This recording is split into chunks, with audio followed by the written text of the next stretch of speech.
Assalamualaikum warahmatullahi wabarakatuh. Selamat datang di channel Slamet Untung. Di sini tempatnya cerita-cerita horor dari kejadian nyata, kisah mistis, sampai bikin kita merinding sendiri pas di malam hari. Jangan lupa klik subscribe dan nyalakan lonceng notifikasinya agar tidak ketinggalan cerita terbaru dari kami. Kalau sudah siap, yuk langsung kita mulai ceritanya. Brebes, awal tahun 90-an. Rumah-rumah berdinding anyaman bambu masih berdiri rapuh di antara hamparan sawah kering. Sepeda ontel dan sandal jepit menjadi pemandangan biasa di sepanjang jalan desa. Di tengah desa itu tinggal Sabu, keluarga miskin dengan 6 anak, tidur berdesakan di ruangan yang hanya cukup untuk 2 orang. Anah adalah anak ketiga dari 6 bersaudara, lahir dari ibu dan bapak yang tak punya penghasilan tetap. Hari-hari mereka lebih banyak diisi lapar daripada kenyang. Satu sore, Anah yang masih duduk di bangku kelas 5 SD melihat ibunya dibentak oleh saudara kandungnya sendiri. "Bayar utangnya, Mbok, jangan cuma janji terus," bentak si paman sambil menggebrak meja kayu yang sudah rapuh. Ibu Anah hanya menunduk, suaranya gemetar. "Besok, kalau ada uang, pasti saya bayar." Tapi bukannya didengarkan, wajah ibunya justru dilempar kain lap. Anah yang melihat dari pintu dapur hanya bisa menggigit bibir. Tak lama, ibunya jatuh terduduk, pingsan. Anah dan kakaknya berlarian menghampiri. Tak ada yang bisa mereka lakukan selain menangis. Malam itu, Anah tak bisa tidur. Matanya hanya menatap langit-langit yang bolong. "Mak," bisiknya pelan. Ibunya membuka mata perlahan. "Tahun depan, Anah mau kerja aja ya, Mak, biar bisa bantu beli beras." Ibunya menggeleng lemah. "Kamu itu masih kecil, Nah. Sekolah aja dulu."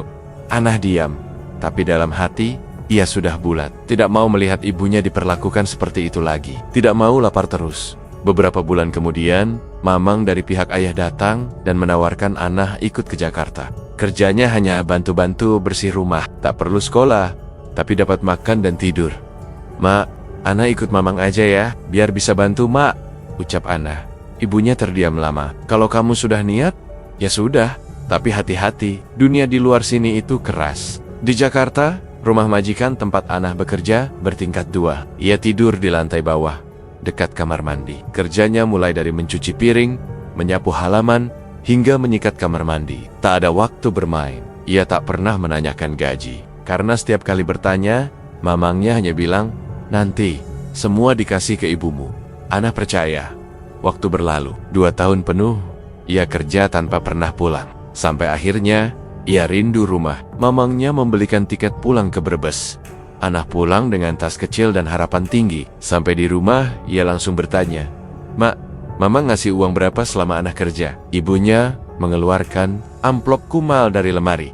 "Ini, katanya buat kamu." Anah membuka isi amplop. Hanya ada beberapa lembar uang lusuh. Dadanya sesak. Ia menahan air mata, menatap ibunya yang juga terlihat bingung. Tak ada gunanya marah. Uang itu sudah diterima. Dan Anah tahu, ia tak bisa menuntut lebih. Beberapa hari di rumah, Anah diam, pikiran, sibuk memikirkan jalan keluar. "Mak, Anah mau kerja lagi, tapi kali ini ke Cirebon, bukan ikut mamang." Ibunya mengangguk. "Asal kamu yakin dan hati-hati, Mak setuju." Di Cirebon, majikannya jauh berbeda. Perempuan tua baik hati yang menyuruh Anah hanya mencuci piring dan menyapu. Tak pernah dipaksa bekerja berat. Jika Anah demam, ia dibawa ke puskesmas. Kalau lapar, selalu ada nasi dan lauk. Anah betah. 3 tahun bekerja di sana, ia mulai merasa seperti punya keluarga baru. Saat Anah menginjak usia 16, ia dikenalkan dengan pemuda tetangga bernama Nur Rohman. Lelaki itu sering membantu membawakan belanjaan atau mengantar ke pasar. Lama-lama mereka dekat. Nur Rohman terlihat sopan, sering mengantar pulang, dan memanggil Anah dengan sebutan lembut. "Enduk, kalau kamu pulang ke Brebes, aku mau ikut ke sana. Mau ketemu orang tuamu." Anah tersenyum. Ia tak pernah merasa disayang oleh laki-laki sebelumnya. Beberapa minggu kemudian, Nur Rohman benar-benar datang ke Brebes dan melamar. Keluarga Anah menerima. "Dia kelihatannya baik," kata ibunya. "Tapi ingat, Nak, kalau sudah jadi istri, jangan melawan suami. Bagaimanapun sikapnya, kamu harus tetap taat." Anah hanya mengangguk. Tak tahu kalau kalimat itu akan ia genggam. Terus, bahkan saat tubuhnya penuh luka, mereka menikah secara sederhana. Hanya tenda kecil di halaman rumah, dengan tetangga yang membawa nasi dan lauk seadanya. Nur Rohman membawa Anah kembali merantau. Kali ini bukan sebagai pembantu, tapi sebagai istri. Namun semua berubah. Setelah beberapa bulan, Nurrohman mulai menunjukkan sikap keras kepala. Jika Anah terlambat menyiapkan makan, ia dibentak. Jika bertanya soal uang, ia hanya diam. Lama-lama, tangan Nurrohman mulai ringan. Suatu malam, Anah duduk di sudut kamar kecil mereka, memegang kain sobek bekas dilipat untuk tidur. Suaminya tertidur di pojok setelah mabuk-mabukan dengan tetangga sebelah. Di luar terdengar suara anjing menggonggong dan langkah orang lewat, tapi suasana rumah tetap sunyi.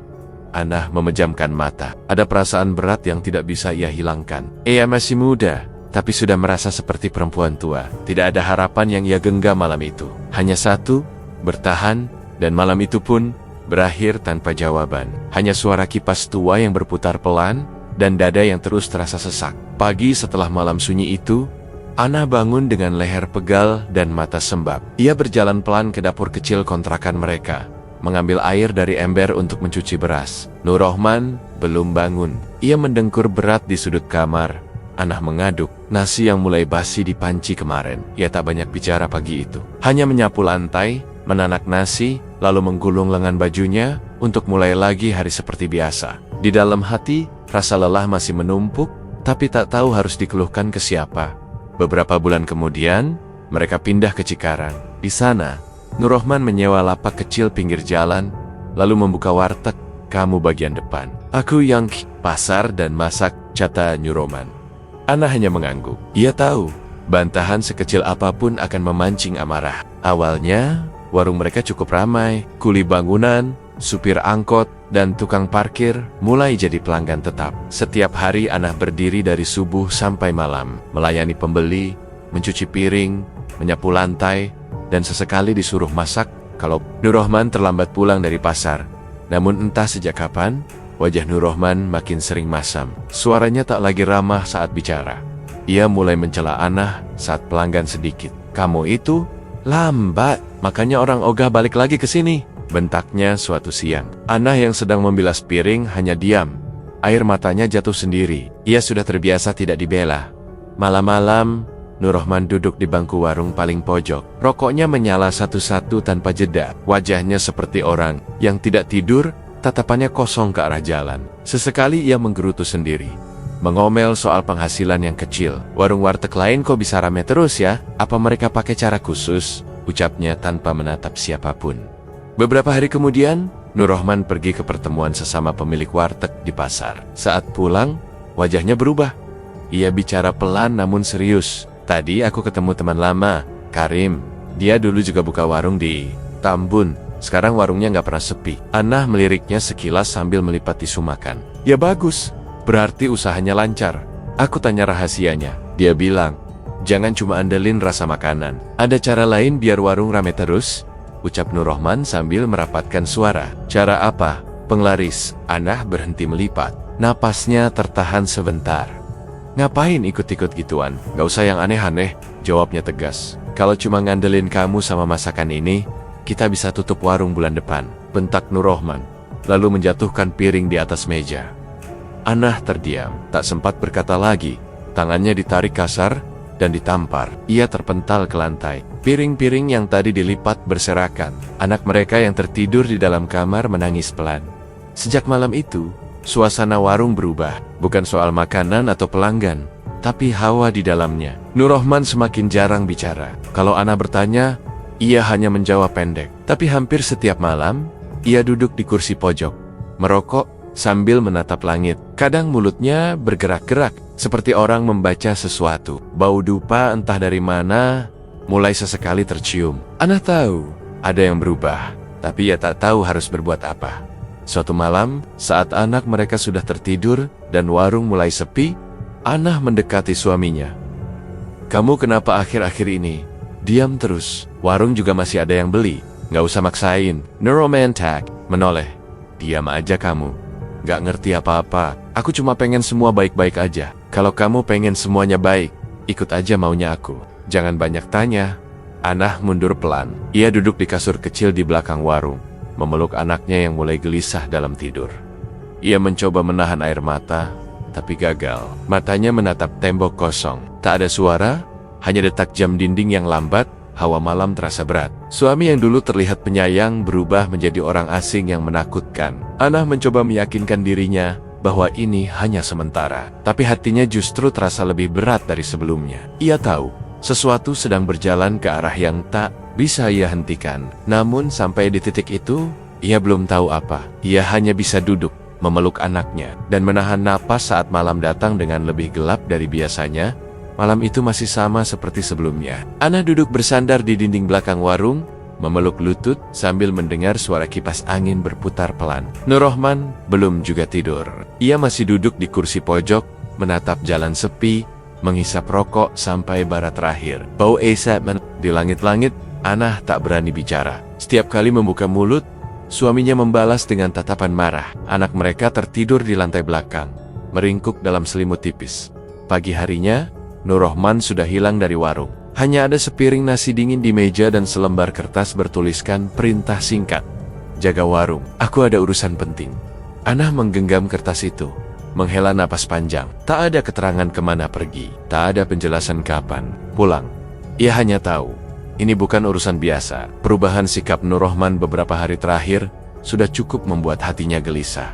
3 hari berlalu tanpa kabar. Anah mengurus warung sendirian, belanja ke pasar, memasak, melayani pembeli, mencuci, semuanya ia kerjakan sendiri. Ia harus menjawab pertanyaan pelanggan yang mencari Nurrohman. Pak Nurrohman kemana, Bu?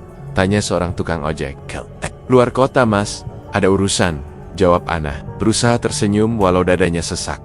Di sisi lain, perjalanan Nurrohman membawanya ke Cilacap. Berdasarkan obrolan 2 pelanggan warung yang ia dengar diam-diam, ada tempat keramat bernama Goa Nagaraja. Konon, tempat itu digunakan banyak orang untuk mencari kekayaan lewat jalur gaib. Nama itu menempel di pikirannya selama beberapa hari, hingga ia nekat pergi tanpa pamit. Setelah menempuh perjalanan jauh dan bertanya-tanya ke warga sekitar, ia tiba di depan mulut goa yang gelap dan lembab. Di sana, ia disambut oleh lelaki tua berpakaian hitam lusuh, berjanggut panjang dan mata tajam.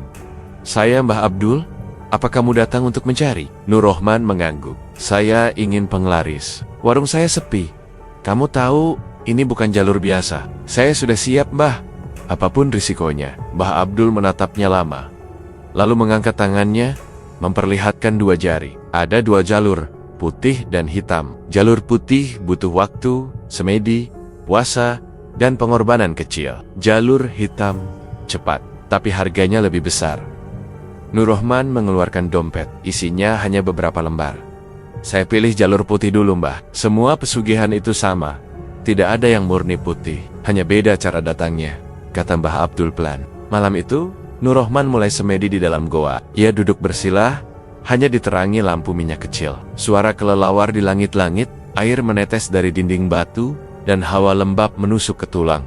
Hari pertama, tidak ada yang terjadi. Ia hanya merasa punggung pegal dan tenggorokan kering. Hari kedua, ia mendengar suara aneh seperti desahan. Tapi saat dicari, tidak ada siapa-siapa. Ia tetap bertahan. Hari ketiga, suara itu kembali. Kali ini lebih jelas. Seorang lelaki berbicara pelan di telinganya. Tempatmu bukan di sini. Pergi ke Bantar Bolang. Di sana pintu akan dibuka. Suara itu menghilang begitu saja. Pagi harinya, ia keluar dari goa. Wajahnya kusam, mata cekung, rambut acak-acakan. Mbah Abdul hanya menatapnya. Kamu dapat petunjuk? Nurrohman mengangguk. Saya disuruh ke Bantar Bolang. Mbah Abdul tersenyum tipis. Berarti mereka sudah menolakmu di sini. Pergilah. Tapi ingat, setiap tempat punya syarat sendiri. Perjalanan pulang, ia tempuh dengan naik bus dan ojek. Sampai di rumah, malam sudah turun. Warung sepi, hanya ada Anah yang sedang menyapu lantai dengan mata lelah. Nurrohman membuka pintu tanpa suara, meletakkan tasnya di atas meja, lalu duduk. Bau dupa masih melekat di bajunya. Anah mendekat. Kamu dari mana aja? Urusan, jawab Nurrohman pendek. Kok pergi lama banget? Nggak bilang. Ngapain kamu cerewet? Aku bilang jaga warung, ya jaga. Jangan tanya yang bukan urusanmu.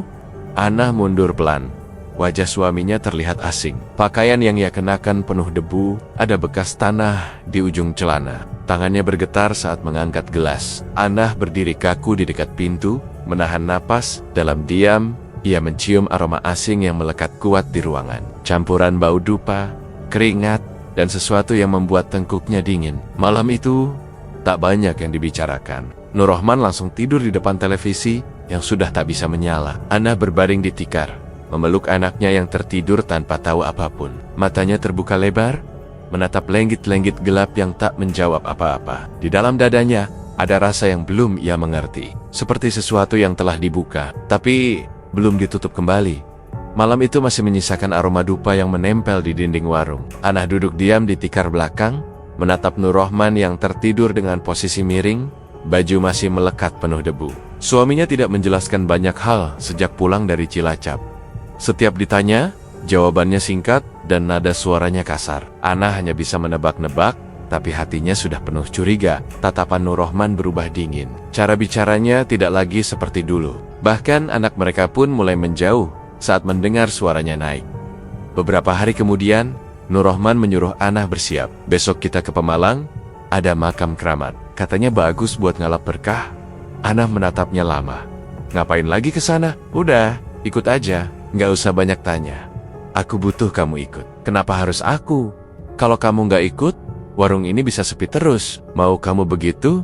Ana tak menjawab. Ia tahu jika melawan, akan berakhir dengan makian atau lebih buruk dari itu. Akhirnya, ia menyiapkan baju dan makanan untuk perjalanan. Perjalanan ke Pemalang ditempuh dengan naik bus umum. Nur Rohman duduk di dekat jendela, diam sejak berangkat. Sepanjang jalan, ia hanya memandangi pemandangan luar dan menggenggam tas kecil yang berisi dupa dan selembar kertas bertulisan doa. Ana memeluk anak mereka yang tertidur di pangkuan. Ia merasa tidak nyaman sejak keluar dari rumah. Hawa bus terasa pengap meski jendela dibuka. Sampai akhirnya mereka tiba di dekat kompleks makam Syekh Pandan Jati, sore menjelang malam. Sebelum masuk ke area makam, mereka berhenti di sebuah musala kecil untuk berwudu. Ana masuk lebih dulu. Di dalam, air keran kecil mengalir lambat. Saat membasuh kaki, ia merasa bulu tengkuknya berdiri. Ia menoleh ke arah pintu musala, merasa ada yang memperhatikannya. Tapi hanya ada sandal-sandal berserakan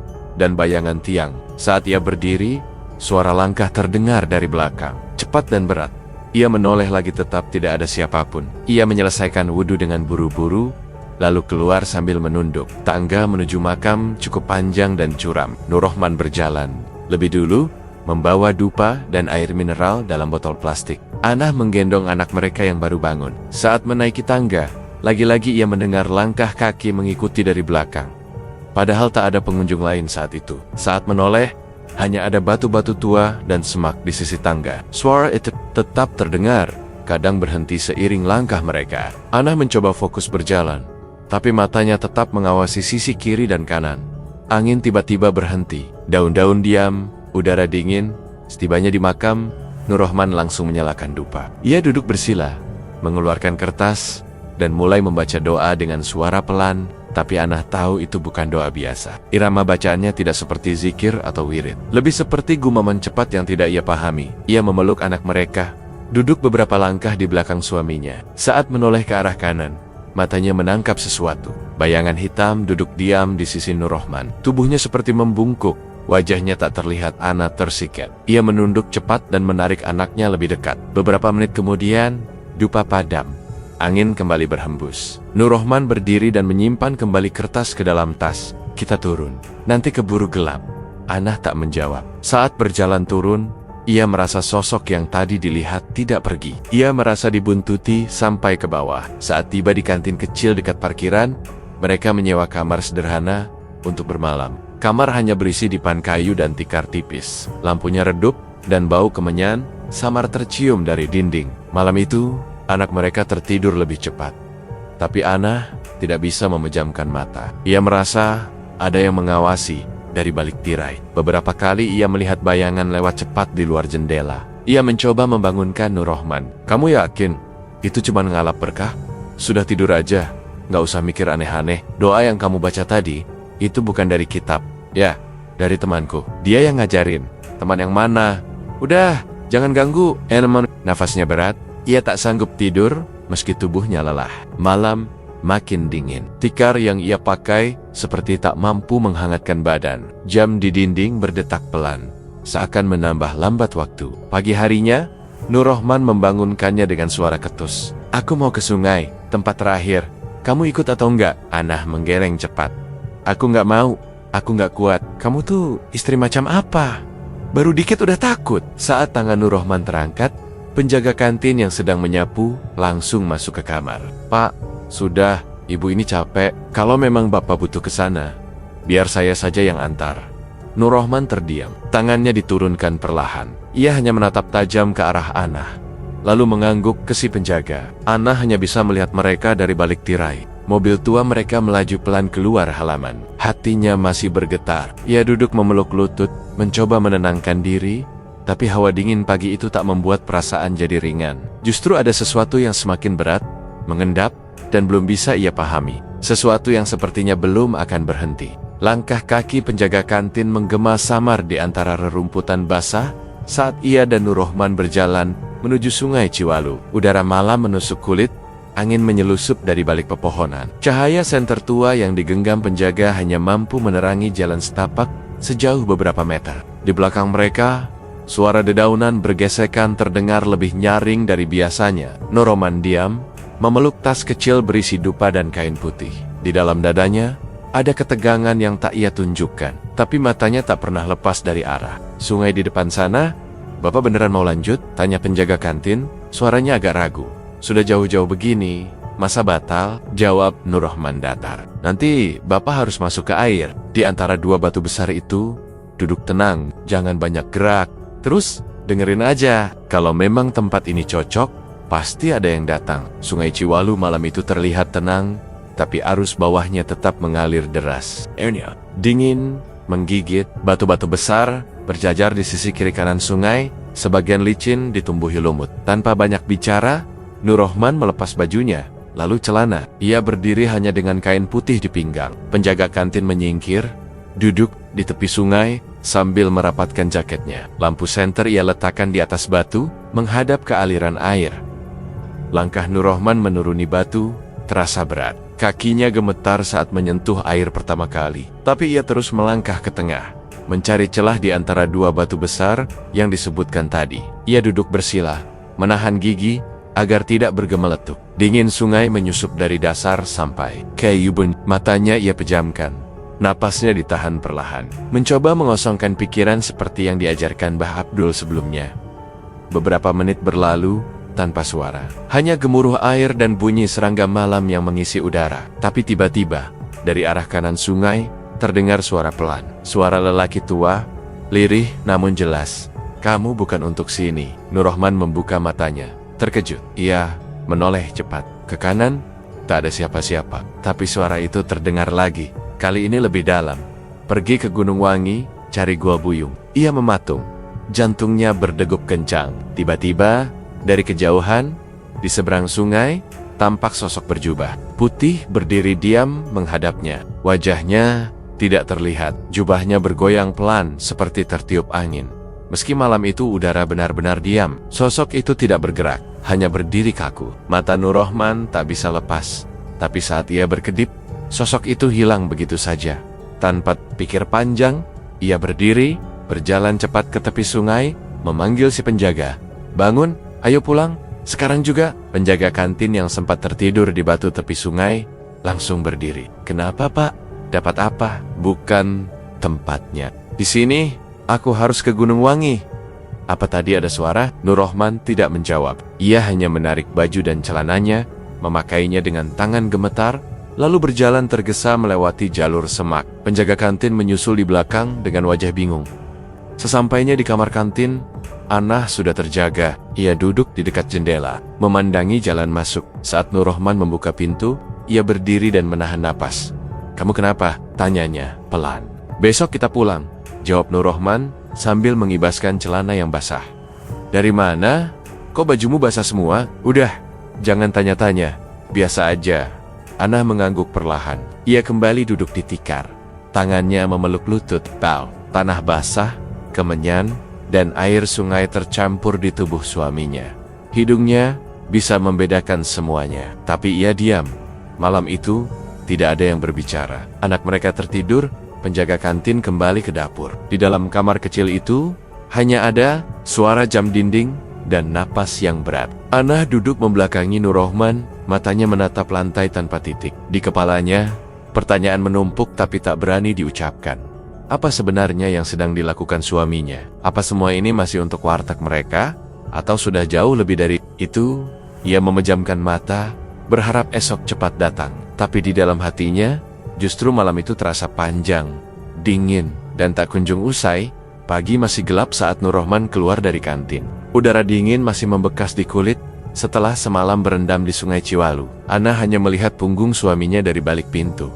Ia tak lagi bertanya apa-apa. Wajah Nur Rohman kaku, langkahnya tergesa. Ia naik bus sendirian, melanjutkan perjalanan ke arah barat, menuju sebuah tempat yang hanya ia dengar dari orang-orang yang pernah mencoba jalan serupa. Nama Gunung Wangi muncul kembali di kepalanya sejak malam semedi terakhir. Ia tak tahu pasti siapa yang membisikkan nama itu, tapi arahnya jelas, dan suara itu terlalu kuat untuk diabaikan. Setelah menempuh perjalanan selama beberapa jam, dan berganti angkutan, Nur Rohman tiba di sebuah desa kecil di kaki Gunung Wangi. Ia turun di sebuah warung tua, dan menanyakan alamat seseorang bernama Warjan, yang konon tahu jalan ke Goa Buyung. Tak lama kemudian, seorang lelaki bertubuh kurus dan berambut ikal muncul dari belakang warung. "Saya Warjan, Bapak yang mau ke atas?" "Ya, saya cari Mas Cipto," katanya juru kunci Goa Buyung.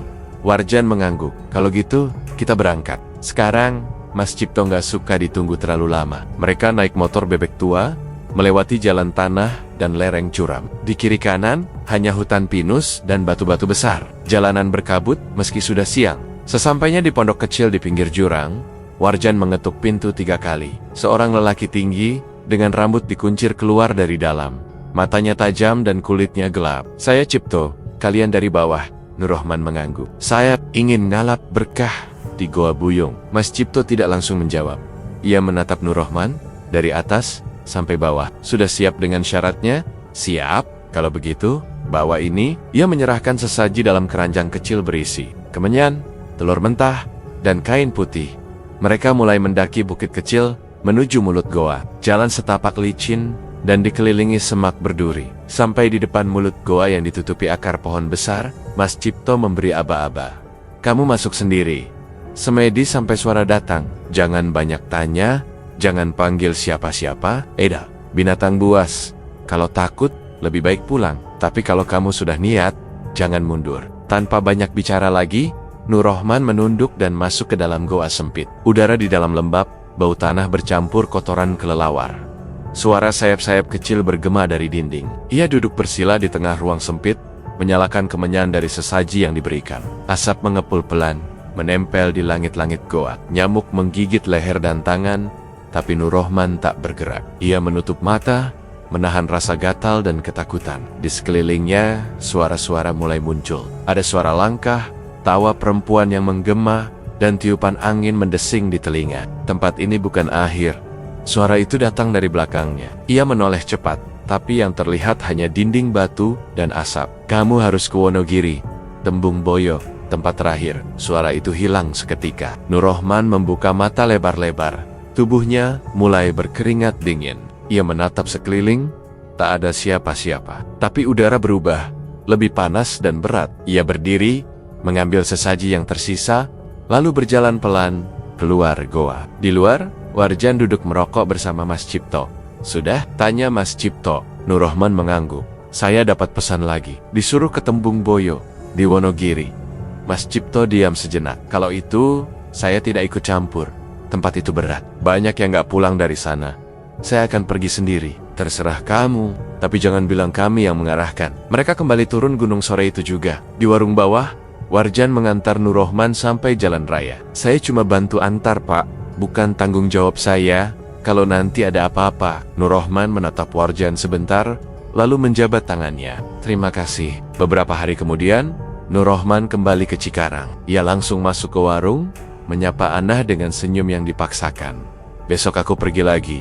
Ada urusan dagang. Barang grosiran murah," katanya. "Dari daerah selatan." Ana hanya menjawab pelan. "Ya."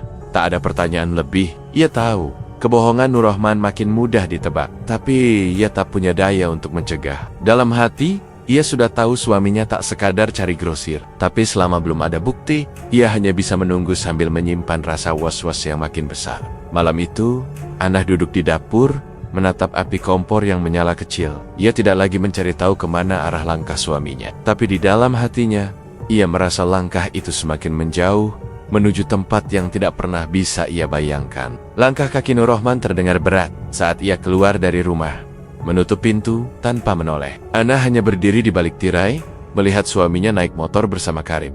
Dalam diam, ia tahu ini bukan urusan dagang seperti yang dikatakan sebelumnya. Tak ada yang bisa ia lakukan kecuali menahan napas dan menyimpan perasaan yang tak pernah bisa dijelaskan. Perjalanan menuju Tembung Boyo memakan waktu hampir seharian. Mereka melewati jalanan berbatu, masuk ke desa sepi yang terletak di kaki bukit. Di ujung pemakaman tua, tampak seorang lelaki tua duduk di kursi bambu, mengenakan kain batik lusuh dan peci hitam. Wajahnya penuh keriput, namun matanya tajam. "Kalian dari Cikarang?" tanyanya tanpa berdiri. "Betul, Mbah. Saya Nur Rohman, ini teman saya, Karim. Sini, kalau sudah niat, jangan banyak tanya." Mbah Rusli mengantar mereka ke sebuah sendang kecil di balik semak belukar. Airnya jernih, tapi dinginnya langsung menusuk kulit. Mereka diminta membuka pakaian, menyisakan celana dalam, lalu menyiramkan air dari kepala sampai kaki sebanyak 7 kali. Tidak ada doa yang diucapkan, hanya tatapan Mbah Rusli yang tajam, seperti mengawasi gerakan mereka satu persatu. Setelah selesai, mereka dikeringkan dengan kain putih, lalu dibawa ke tengah pemakaman. Di sana, di bawah pohon serut besar yang akarnya menjalar ke segala arah, 2 tikar sudah dibentangkan. "Duduk dan diam. Jangan tidur, jangan bicara, jangan bergerak. Tunggu sampai ada yang datang," ujar Mbah Rusli tegas. "Kalau tak kuat, tinggalkan sekarang juga. Kalau lanjut, jangan sesali apapun yang terjadi." Nur Rohman dan Karim hanya saling pandang sebentar, lalu duduk bersila di atas tikar. Angin mulai bertiup, membawa aroma bunga kamboja yang jatuh dari dahan. Pemakaman itu sunyi, hanya sesekali terdengar suara burung hantu dari kejauhan. Malam datang perlahan. Cahaya bulan tak mampu menembus rapatnya daun pohon. Kabut mulai turun, tipis, menyelimuti makam-makam lama yang berjajar tak beraturan. Karim mulai terlihat gelisah, tapi ia tetap diam. Nur Rohman menahan kantuk, menekuk jarinya sendiri agar tetap terjaga. Tepat tengah malam, angin mendadak bertiup kencang, membuat dedaunan berjatuhan seperti diguncang dari atas. Dari arah belakang, terdengar langkah perlahan-pelan, tapi pasti mendekat. Nur Rohman membuka matanya. Di hadapannya, berdiri sosok perempuan dengan kain selendang panjang dan wajah bersih yang sulit ditebak usianya. "Namamu Nur Rohman?" Suara itu lembut, tapi menusuk telinga. "Iya," jawabnya pelan. "Aku Nyai Bubrah. Kamu datang dengan niat, kamu akan aku terima." Karim menunduk, tidak berani melihat langsung. Sosok itu menatap tajam ke arah Nur Rohman, lalu berkata, "Ambil 7 genggam tanah dari sini, bawa pulang, tebar di depan usahamu. Tapi ingat, setiap tahun kamu harus bongkar bangunanmu, depan atau belakang. Jangan pernah abaikan." Nur Rohman mengangguk tubuhnya kaku. Ia menunduk, tangannya mulai menggali tanah dengan pelan. 1, 2, hingga 7 genggam. Sosok itu masih berdiri, lalu tersenyum. "Kamu sudah jadi milikku, mulai malam ini." Sekejap kemudian, sosok itu menghilang seperti larut ke dalam kabut. Angin berhenti, udara kembali diam. Karim masih menunduk, gemetar, bibirnya tak bisa bersuara. Pagi mulai menyingsing. Mbah Rusli muncul dari balik pohon. "Kalian sudah selesai?" Nur Rohman berdiri, menggenggam kain kecil yang di dalamnya terisi tanah dari pemakaman. "Saya akan pulang hari ini." "Terima kasih, Mbah," ucapnya datar. Mbah Rusli hanya mengangguk. "Ingat, janji itu tak bisa dibatalkan."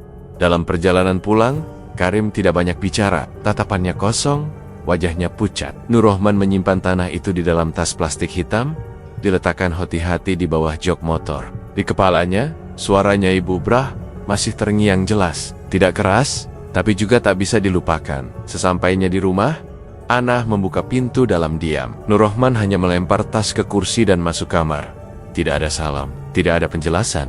Ia menatap lenggit-lenggit kamar tanpa berkedip. Tahu bahwa apapun yang sudah ia lakukan malam tadi tak akan bisa diulang, dibatalkan, atau dilupakan. Ia sudah masuk terlalu dalam, jalan pulang pun tak lagi tampak. Malam masih gelap ketika Nur Rohman duduk jongkok di depan wartegnya. Di tangannya, kantong plastik berisi tanah dari Tembung Boyo telah ia buka. Ia menatap kosong ke lantai semen, lalu menabur tanah itu pelan-pelan, membentuk garis tak beraturan. dari pintu depan sampai ke tepi emperan. Sesekali ia mengusap keringat yang jatuh dari pelipis. Meski udara malam terasa dingin menusuk, tak ada suara selain detak jantungnya sendiri. Setelah selesai, ia berdiri perlahan, menatap warung yang sudah 5 tahun ia tempati itu, lalu masuk ke dalam tanpa berkata apapun pada Anah yang masih terjaga di dapur. Esok paginya, Anah terkejut. Belum jam 7, pelanggan sudah mulai berdatangan. Meja-meja cepat penuh, panci nasi harus diisi ulang 2 kali. Dan lauk yang biasanya cukup sampai sore, habis hanya dalam 2 jam. Anah tak sempat duduk. Tangannya sibuk mengambil piring, menyiapkan bungkus, mencatat pesanan. Wajahnya bingung. Tapi Nur Rohman justru tampak tenang. Ia duduk di balik etalase, menyambut tamu dengan senyum kaku. "Tumben rame?" tanya Anah sambil menyeka keringat. Nur Rohman hanya menjawab singkat, "Ya, mungkin lagi musimnya orang lapar." Anah tidak puas dengan jawaban itu, tapi ia memilih diam. Suasana warteg hari itu begitu berbeda. Seperti ada dorongan yang tak wajar membuat orang-orang datang. Hari-hari berikutnya, warung tetap ramai. Bahkan malam hari pun masih ada pelanggan yang datang. Namun saat malam Jumat tiba, Anah mulai merasa ada yang janggal. Saat tidur, ia bermimpi berada di tengah sawah luas. Kabut tebal menyelimuti sekitar. Dari balik kabut, muncul makhluk tinggi besar dengan mata menyala merah. Gendruwo, tubuhnya hitam legam, taringnya panjang. Ia berlari mengejar Anah. Saat Anah terjatuh, datang lagi sosok buto ijo yang mengangkatnya dengan satu tangan, siap melemparnya ke jurang. Ia menjerit keras, tubuhnya menggigil. Tapi sebelum jatuh, muncul kakek tua berjubah putih yang langsung menarik tubuh Anah ke belakang dan berbisik, "Jangan ikut dia, kamu belum waktunya." Anah terbangun dengan napas tersengal. Tubuhnya basah oleh keringat, tangan dan kakinya dingin seperti es. Ia duduk lama di tepi ranjang, tak bisa bicara. Pagi harinya, wajahnya pucat. Ia tak sanggup melayani pelanggan, hanya duduk diam sambil sesekali menatap suaminya. Sampai akhirnya, saat warung sudah agak sepi, ia mendekati Nur Rohman dan bicara pelan. "Kamu ngapain semalam itu? Tanah apa yang kamu tabur depan warung?" Nur Rohman diam beberapa detik, lalu berkata, "Sudah, jangan ikut campur." "Enemek," suaranya, "aku mimpi buruk semalam. Gendruwo, buto ijo, semua ngejar aku. Rasanya kayak mau mati. Itu semua bukan mimpi biasa. Kamu ngaku sekarang, kamu udah ngelakuin pesugihan ya?" Nur Rohman tak menjawab. Ia hanya berdiri, lalu berjalan ke belakang. Tapi Anah mengejarnya. "Aku tanya, kamu udah bikin perjanjian apa?" Akhirnya, Nur Rohman berhenti. Dengan suara berat ia berkata, "Aku ketemu Nyai Bubrah. Dia kasih syarat. Aku harus tabur tanah. Tiap tahun harus bongkar rumah, depan atau belakang. Tapi warung kita jadi rame. Kita nggak bakal miskin lagi." Anah menatapnya tajam. "Terus, aku ini apa Tumbal? Orang rumah ini, aku mimpi hampir mati tahu nggak? Kamu udah ajak setan masuk rumah?" Nur Rohman menggeleng pelan. "Aku cuma pengen warung kita hidup. Udah kejadian, udah nggak bisa dibatalin." Anah berdiri lama tanpa bicara. Dalam dirinya, marah dan takut bercampur. Ia ingin kabur, tapi tubuhnya lemas. Ia ingin teriak, tapi suara seperti terkunci di tenggorokan. Yang bisa ia lakukan hanya kembali ke kamar, duduk, dan menahan tangis yang tak bisa keluar. Di luar, warung tetap ramai. Tapi bagi Anah, rumah itu sudah bukan lagi tempat aman. Sejak malam itu, ia merasa setiap sudut warung mulai dingin. Tidak karena angin, tapi karena sesuatu yang tak kasat mata kini ikut tinggal bersama mereka. Malam itu Anah duduk sendiri di kursi kayu dekat dapur, menatap ke arah pintu kamar yang tertutup. Suaminya tak berkata apa-apa lagi setelah mengakui perjanjiannya dengan Nyai Bubrah. Sejak malam tanah itu ditebar, hidup mereka memang berubah, tapi bukan ke arah yang ia harapkan. Rasa takut yang dulu hanya muncul sesekali, kini datang hampir tiap hari. Terutama saat malam mulai larut, dan suara sendok dari dapur jatuh sendiri tanpa sebab. Beberapa minggu kemudian, kabar dari Brebes datang lewat telepon. Ilyas, lelaki muda yang menjaga rumah baru mereka di sana, mengalami kecelakaan kecil saat membantu panen tebu. Tapi luka kecil itu tak kunjung sembuh. Kakinya membengkak, membiru, dan sulit digerakkan. Ia sempat dibawa ke puskesmas, namun dokter tak menemukan sebab yang jelas. Karena tak kunjung membaik, Ilyas memilih berobat ke seorang dukun tua di desa tetangga. Di sana, dukun itu menatap mata Ilyas lama. Tangannya gemetar saat memegang lutut Ilyas. Dengan suara rendah, ia berkata, Kamu hampir jadi tumbal. Rumah yang kamu jaga, itu rumah pesugihan. Tuannya memelihara 3 tuyul dan 2 monyet gaib. Kamu harus pergi dari sana. Ilyas tak bisa berdekat. Ia pulang malam itu juga ke rumah saudaranya. Lalu tak pernah kembali ke rumah Nur Rahman. Tapi cerita dari mulut dukun itu sudah menyebar. Warga yang semula hanya curiga, kini mulai menjauhi rumah besar berlantai 2 itu. Pisang dan mangga di halaman yang dulu selalu dipetik tetangga, dibiarkan membusuk. Anak-anak yang biasanya bermain layangan di jalan depan rumah, kini pindah ke gang seberang. Warga mulai berbisik-bisik tiap kali lewat, menyebut rumah itu sebagai Ramasid. Tak lama kemudian, gosip itu sampai ke telinga Ibu Anah yang tinggal sekitar 5 rumah dari situ. Perempuan tua yang sebelumnya kuat, mendadak jadi pendiam dan sering mengunci diri di dalam kamar. Ia malu, bukan karena kabar pesugihan menantunya, tapi karena orang-orang menuduh keluarganya bagian dari pemuja setan. Suatu pagi, seorang tetangga datang mengetuk rumahnya. Ibu Anah ditemukan pingsan di dapur. Saat dibawa ke klinik, nyawanya tak tertolong. Dokter hanya mengatakan ia kena serangan jantung, tapi warga yakin ada yang lain. Itu tumbal. Ibu kandung sendiri dimakan perjanjiannya, kata salah satu tetangga saat berbicara dengan suaminya. Saat Anah menerima kabar itu, ia jatuh terduduk di lantai warteg. Ia tak sanggup bicara. Tangisnya pecah tanpa suara. Ia ingin menyalahkan Nur Rahman, ingin memukul suaminya sendiri, tapi tubuhnya lemas. Ia hanya bisa menangis dalam diam, memeluk lututnya sendiri di belakang dapur, sambil berharap semua ini hanyalah mimpi panjang yang bisa ia bangunkan. Malam harinya, warung tetap buka. Pelanggan tetap berdatangan. Seperti biasa, tak tahu apa yang sedang terjadi di balik dinding dapur itu. Di luar, lampu neon menyala terang, tapi di dalam hati Anah, semua terasa gelap dan sesak. Suaminya duduk seperti biasa di kursi depan, merokok, seakan tak ada yang terjadi. Tidak ada kata maaf, tidak ada rasa kehilangan, hanya wajah kosong, dan suara korek api yang dinyalakan untuk kesekian kali. Dan Anah tahu, sejak malam itu, tidak ada lagi yang bisa ia percaya dari lelaki yang dulu ia nikahi, karena harapan akan hidup yang lebih baik. Anah masih duduk di dekat ranjang ibunya yang kosong. 2 hari sudah berlalu sejak jenazah dimakamkan, tapi rasa sesak itu belum juga hilang. Ia seperti kehilangan pijakan. Rumah di Brebes tak lagi menjadi tempat pulang, dan suaminya sendiri bukan lagi orang yang bisa ia ajak bicara tanpa rasa takut. Sore itu, saat hujan turun pelan, Nur Rahman menelpon tukang bangunan untuk membongkar teras belakang. Ia hanya berkata, sudah waktunya diperbaiki. Anah tahu, itu bukan renovasi. Pas, ia sudah hafal pola itu 1 tahun 1 bagian rumah. Dan setiap perbaikan adalah bentuk pemenuhan janji pada makhluk yang bahkan tak berani ia sebut namanya. Beberapa bulan terakhir, uang datang seperti air. Nur Rahman membeli sawah di 2 kecamatan, membeli rumah di perumahan elit, dan kebun di lereng. Mobil barunya terparkir rapi di depan rumah, tapi tak pernah dibawa keluar kampung. Orang-orang tetap tak mau menyapa. Anak-anak mereka tak punya teman.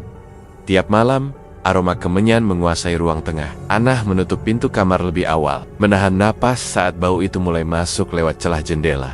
Mas, ini bukan hidup, ucap Anah suatu malam. Nur Rahman tidak menjawab. Ia duduk di ruang tengah, di depan dupa yang menyala, membaca sesuatu dari kertas lusuh. Aku capek, lanjut Anah. Setiap malam rumah ini dingin, selalu ada bayangan di belakang. Aku gak bisa tidur, Mas. Suami tetap diam, hanya matanya yang bergerak pelan menatap api kecil di mangkuk tanah liat.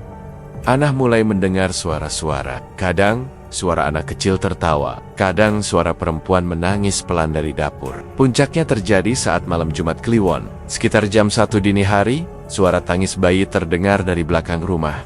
Pelan, panjang, dan berulang-ulang. Ia langsung bangun, menyalakan lampu, lalu membuka pintu dapur. Tapi tak ada apapun. Tidak ada kain, tidak ada boneka, hanya bau, anyir dan dingin yang menyelimuti ruangan. Anah berdiri lama di depan pintu itu, tubuhnya gemetar, matanya nyalang. Mas, ini rumah atau apa sih sekarang? Suaranya serak.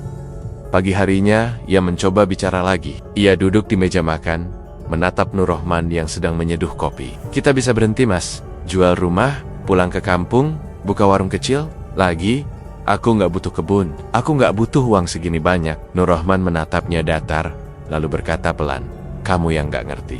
Kalau aku berhenti, semua ini runtuh. Kamu, anak-anak, bisa kena semua. Ana menendok. tangannya mengepal di atas paha, air matanya keluar tanpa suara. Ia tahu, itu bukan lagi suaminya. Itu hanya tubuh dengan pikiran yang sudah ditarik terlalu jauh. Ia tidak tahu sampai kapan bisa bertahan. Rumah ini tidak lagi rumah. Itu sudah jadi tempat untuk sesuatu yang lain. Sesuatu yang tidak bisa dilawan dengan doa atau air wudhu. Hari itu, Anah tidak keluar kamar. Ia hanya duduk, memeluk lutut di sudut ruangan, memandang pintu yang selalu berderit tiap malam. Ia menahan napas tiap kali suara di loteng terdengar. Ia menutup telinga tiap kali ayam berkokok tengah malam. Dan ketika malam kembali datang, ia tahu, ini bukan soal bisa bertahan atau tidak. Ini soal harga yang sudah dibayar terlalu mahal dan tidak pernah bisa dikembalikan. Tidak dengan tobat, tidak dengan tangis. Karena sejak Nur Rahman menabur tanah itu, semuanya sudah tidak bisa kembali seperti semula. Tidak akan pernah bisa. Terima kasih telah mengikuti kisah ini hingga akhir.